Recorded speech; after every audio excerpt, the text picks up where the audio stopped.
Hello साथियों, आज की इस वीडियो में हम लोग 10वीं कक्षा की मैथमेटिक्स का मॉडल पेपर का सॉल्यूशन करने जा रहे हैं, जो कि आपके मैट्रिक बोर्ड परीक्षा 2023 के लिए काफ़ी इम्पोर्टेंट है। यदि आप भी 10वीं कक्षा के स्टूडेंट हैं और आप भी 14 फरवरी 2023 को मैट्रिक का मैथ का एग्ज़ाम पेपर देने वाले हैं, तो आज की इस वीडियो को शुरू से लेकर अंत तक ज़रूर देखिएगा। तो चलिए फ्रेंड्स, बिना समय गवाए पहला क्वेश्चन का आंसर देख लेते हैं।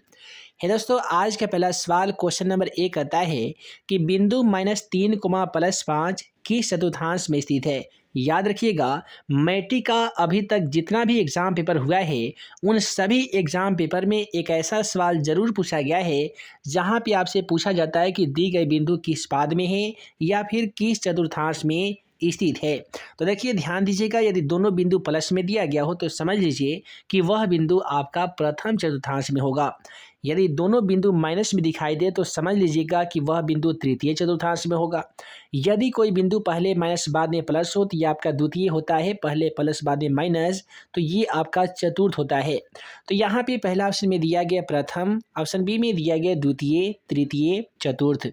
तो जैसा कि आप सभी को मालूम होगा कि हमारा वीडियो सीरीज का पहला क्वेश्चन का जवाब आप सभी को वीडियो के नीचे जाकर कमेंट बॉक्स में इसका सही जवाब लिखना होता है। तो क्वेश्चन नंबर 1 का क्या सही जवाब होगा, आप जल्दी से वीडियो के नीचे चले जाइए और कमेंट बॉक्स में जाकर क्वेश्चन नंबर 1 का सही जवाब लिख सकते हैं। उसके बाद में अगला सवाल क्वेश्चन नंबर 2 को देखिए, कहता है कि निम्नलिखित में से कौन सी परिमेय संख्या है। यदि आप ऑप्शन सी को देखेंगे तो दिया गया है 2√3/√3। यदि √3 से √3 कटा देंगे तो प्राप्त संख्या 2 होगा, जिसे हम लोग p/q के रूप में लिख सकते हैं। और q का मान 0 के मान के बराबर भी नहीं है, अतः यहाँ पे परिमेय संख्या कौन सा होगा, तो 2√3/√3 हो जाएगा। उसके बाद में कहता है कि एक द्विघात समीकरण का घात कितना होता है। दोस्तों याद रखिएगा, रैखिक समीकरण का घात 1 होता है, द्विघात समीकरण का घात 2 होता है, तो उसी प्रकार से त्रिघात समीकरण का घात 3 होता है। तो हमसे पूछा गया है द्विघात समीकरण का घात, तो क्वेश्चन का राइट आंसर +2 हो जाएगा। उसके बाद में कहता है कि sine square 45 plus cos square 45 degree का मान क्या होगा। आप सभी को बता दें कि त्रिकोणमिति में एक फार्मूला आता है, साइन स्क्वायर थीटा प्लस में होते हैं कॉस स्क्वायर थीटा बराबर 1 होते हैं। इसी फार्मूला के द्वारा sine square 45 plus cos square 45 का मान भी 1 हो जाएगा। उसके बाद में कहता है प्रायिकता का अधिकतम मान कितना होता है। और एक बात ये और सुनिए कि ये जो प्रायिकता वाला क्वेश्चन है ना, 100% मैं वादे के साथ कहता हूँ कि एक ऐसा सवाल आपके एग्जाम पेपर में ज़रूर देखने को मिलेगा, जहाँ पे आपसे पूछा जाएगा कि अधिकतम प्रायिकता का मान क्या होता है, या इनमें से किस घटना की प्रायिकता शून्य होती है या नहीं होती है, ऐसे करके सवाल पूछे जाते हैं। तो याद रखिएगा, अधिकतम प्रायिकता का मान 1 होता है, निश्चित घटना की प्रायिकता का मान भी 1 होता है। लेकिन यदि अनिश्चित पूछा जाए या असंभव घटना की प्रायिकता का मान पूछा जाएगा तो वैसे स्थिति में क्वेश्चन का राइट आंसर 0 हो जाएगा। हालांकि पूछा गया प्रायिकता का अधिकतम मान कितना होता है, तो 1 होता है। और इसके बाद में कहता है कि पाई है। दोस्तों याद रखिएगा, पाई एक अपरिमेय संख्या होता है। चाहे पाई/2 की बात करें, पाई/3 दिया जाए या फिर पाई/4 दिया जाए, ये सभी के सभी अपरिमेय संख्या होती हैं। उसके बाद में कहता है कि बहुपद x² + 2x + 1 का शून्यक क्या होगा। तो शून्यक ज्ञात करने के लिए हमें क्या करना पड़ता है कि दिए गए समीकरण को गुणनखंड विधि से सॉल्व करना पड़ता है। तो गुणनखंड विधि से यदि हम सॉल्व करेंगे तो x² को सेम टू सेम लिखेंगे, x² प्लस में दिया गया 2x, उसके बदले में हम x + x लिख सकते हैं। इससे क्या होगा कि x में x को जोड़ेंगे तो 2x भी हो जाएगा, और x में x से गुणा करेंगे तो x² भी हो जाएगा। +1 का सेम टू सेम लिखेंगे। अब जरा ध्यान दीजिएगा, दोनों में हमारा कॉमन क्या मिल रहा है, तो x कॉमन मिल रहा है, तो x + 1 को एक साथ लिखेंगे, यहाँ से 1 कॉमन करेंगे तो x + 1 हो जाएगा। अब देखिए, x + 1 को यदि हम एक साथ लिखेंगे तो x + 1 हो गया। फिर दोनों में है x + 1 उभयनिष्ठ, तो दोनों में से x + 1 कोई भी हम लिख सकते हैं। जरा ध्यान दीजिएगा, मैथ का नियम कहता है यदि x + 1 बराबर 0 हो तो वही संख्या x बराबर प्लस वाला 1 जाकर बराबर के उधर -1 हो जाएगा। तो इस प्रकार से एक शून्य का जो मान आएगा वो -1 होगा। उसके बाद में कहता है एक वृत्त पर कितनी स्पर्श रेखा खींची जा सकती है।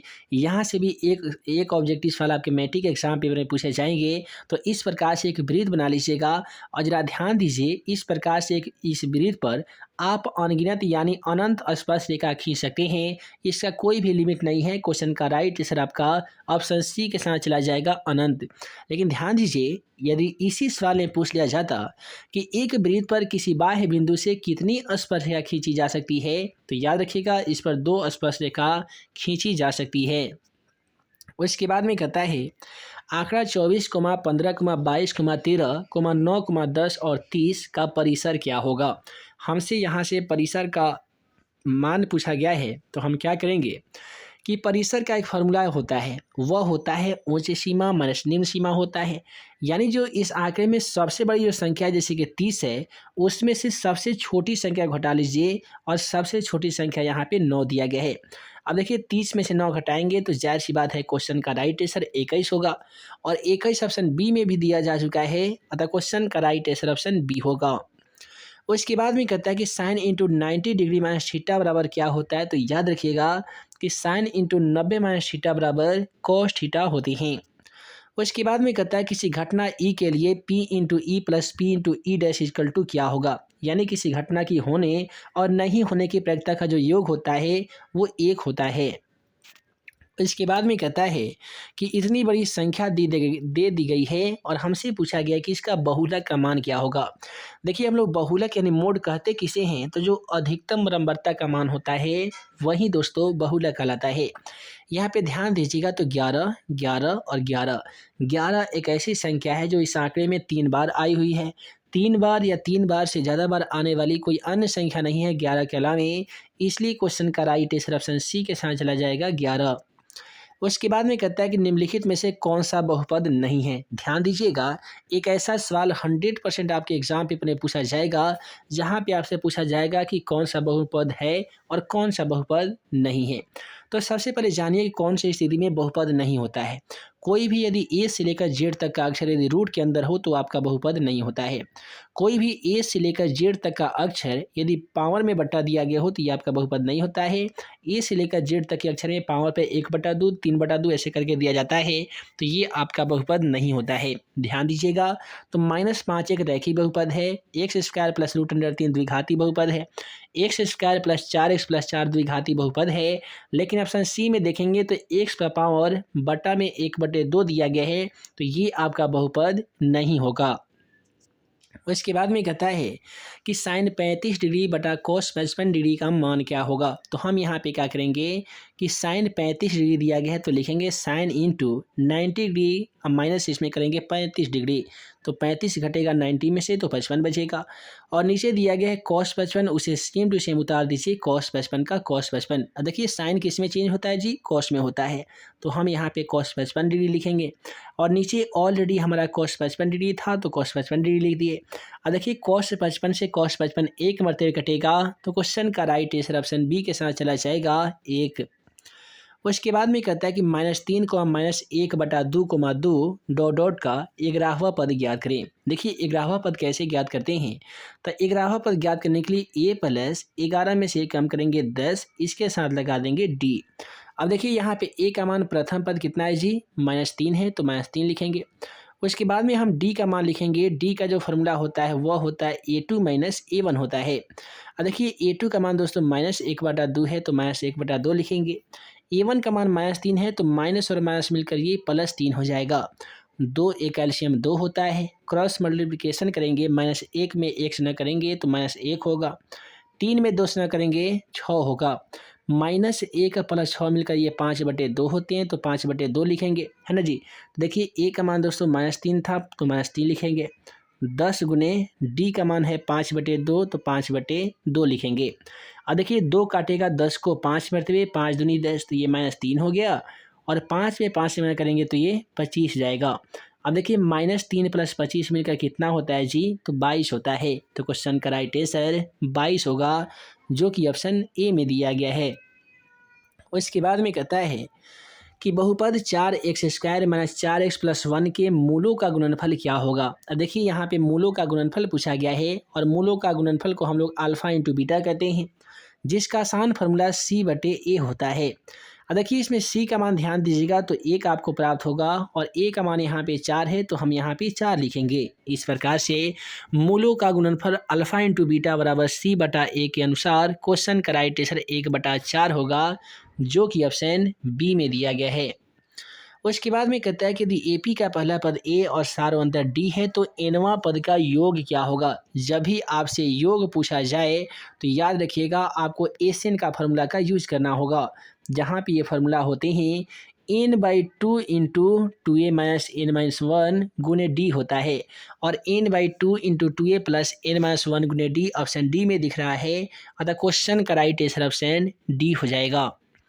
उसके बाद में कहता है कि 1/√3 बराबर क्या होगा। देखिए पहला ऑप्शन कहता है साइन 30 और साइन में 30 डिग्री का मान 1/2 होते हैं, तो ये आपका गलत हो जाएगा। ऑप्शन बी में देखेंगे तो tan 30 डिग्री दिया गया है और tan में 30 डिग्री का जो मान होता है वो 1/√3 के बराबर होता है, तो 1/√3 बराबर क्या होगा, तो tan 30 होगा। और इसके बाद में कहता है कि अर्धगोले का संपूर्ण पृष्ठ का क्षेत्रफल क्या होगा जी। याद रखिएगा कि गोला का जो संपूर्ण पृष्ठ का क्षेत्रफल होता है वो 4πr² होता है, लेकिन अर्धगोला का जो होता है जी वो 3πr² होता है। तो क्वेश्चन का राइट आंसर ऑप्शन बी के साथ जाएगा 3πr²। उसके बाद में कहता है यदि √2 cos थीटा बराबर 1 हो तो थीटा का मान क्या होगा। तो यहाँ पे हम लोग क्या करेंगे कि cos थीटा बराबर 1 लिखेंगे। √2 यहाँ पे जो आप गुना में देख पा रहे हैं बराबर के उधर जाकर ये भाग में हो जाएगा। अब आप ही बताइए कि cos में 1/√2 कितने डिग्री का मान होते हैं, तो आप कहेंगे सर ये 45 डिग्री का मान होते हैं, है ना जी। तो क्वेश्चन का फिर राइट आंसर ऑप्शन बी के साथ चला जाएगा 45 डिग्री। उसके बाद में अगला सवाल कहता है कि यदि अल्फा कोमा बीटा द्विघात बहुपद f(x) में दिया गया x² माइनस 3x प्लस 5 के मूल हों तो 1/अल्फा प्लस 1/बीटा का मान क्या होगा। देखिए अल्फ़ा बीटा का एलसीएम लेंगे तो अल्फ़ा इंटू बीटा होगा, तो ऊपर हो जाएगा हमारा alpha plus beta. Alpha plus beta का जो फार्मूला होता है माइनस b/a होता है। अल्फ़ा इंटू बीटा का फार्मूला c/a होता है। ए से ए कट जाएगा तो यहाँ पे बचेगा -b/c। अब b का मान देखिए कितना है जी, तो b का मान ऑलरेडी माइनस में है, तो माइनस और माइनस मिलकर +3 होगा और c का मान यहाँ पे 5 दिख रहा है, तो c का मान 5 लिखेंगे तो क्वेश्चन का राइट आंसर 3/5 आएगा और 3/5 ऑप्शन सी में है, अतः क्वेश्चन का बिल्कुल सही जवाब ऑप्शन सी के साथ चला जाएगा। उसके बाद में कहता है यदि द्विघात समीकरण ax² plus bx plus c बराबर 0 के मूल बराबर हो तो द्विघात समीकरण का विविक्तर d बराबर क्या होगा। तो दोस्तों याद रखिएगा d बराबर आपका 0 होगा। उसके बाद में कहता है कार्तीय तल में स्थित किसी बिंदु 3, -4 में कोटि का मान क्या होगा। याद रखिएगा कार्तीय तल में स्थित किसी बिंदु में जो आपका कोटि का मान होता है तो कोटि का मान दूसरा वाला होता है। मैट्रिक एग्जाम पेपर में यदि भुज पूछा जाएगा तो भुज पहले वाला 3 होगा, यदि कोटि पूछा जाए तो दूसरा वाला जैसे कि -4 होगा। उसके बाद में कहता है यदि किसी घनाभ की लंबाई l, चौड़ाई b तथा ऊंचाई h है तो घनाभ का आयतन क्या होगा। तो याद रखिएगा घनाभ का जो आयतन का फार्मूला होता है वह होता है लंबाई गुने चौड़ाई गुने ऊंचाई, जैसे कि ऑप्शन ए में दिया गया है। हमसे कुल पृष्ठ का क्षेत्रफल यदि पूछ लिया जाता तो हमारा ऑप्शन डी होता, क्योंकि 2 into LB plus LH plus BH option D के साथ चला जाता। घनाभ का यदि विकर्ण पूछा जाएगा तो √L² plus b² plus h² होते हैं। उसके बाद में कहता है त्रिभुज ABC एक समकोण त्रिभुज है जिसका कोण B 90 डिग्री है, कोण A बराबर 40 डिग्री है, तो कोण C का मान ज्ञात कीजिए। देखिए समकोण त्रिभुज में क्या होता है कि कोण A प्लस कोण B प्लस कोण C बराबर 180 होते हैं। तो अब हम क्या करेंगे, कोण A के बदले में 40 दिया गया तो 40 लिखेंगे, कोण B की जगह पे 90 डिग्री दिया गया तो 90 लिखेंगे। उसके बाद में प्लस कोण C का मान तो नहीं दिया गया है, बराबर में है 180। देखिए 90 में यदि हम कोण C बराबर लिखते हैं 180 तो 90 और 40 होते हैं 130 और 130 बराबर के उधर जाने पर यानी पक्षांतर करने पे ये -130 हो जाएंगे। यदि हम कोण C बराबर लिखेंगे तो 150 में से यदि हम 130 माइनस करेंगे तो जाहिर सी बात है हमारा कोण C का जो मान आएगा वो 50 डिग्री आएगा। और 50 डिग्री ऑप्शन डी में भी दिया जा चुका है। अतः क्वेश्चन का राइट आंसर ऑप्शन डी हो जाएगा। तो हे दोस्तों, वीडियो लंबी ना हो जिस कारण मैं इस वीडियो को यहीं पिन करता हूँ।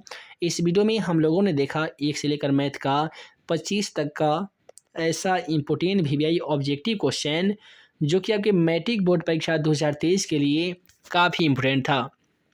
आशा करते हैं कि आज का यह वीडियो आप सभी को पसंद आया हो। दोस्तों, वीडियो पसंद आया हो तो वीडियो को लाइक करें, अपने दोस्तों में शेयर करें कीजिएगा। चैनल पे नए होंगे तो हमारे इस YouTube channel math and magic tips को ज़रूर सब्सक्राइब कीजिएगा। मिलते हैं एक नए वीडियो में नए वीवीआई क्वेश्चन के साथ। तब तक के लिए आप सभी को वीडियो देखने के लिए बहुत बहुत धन्यवाद।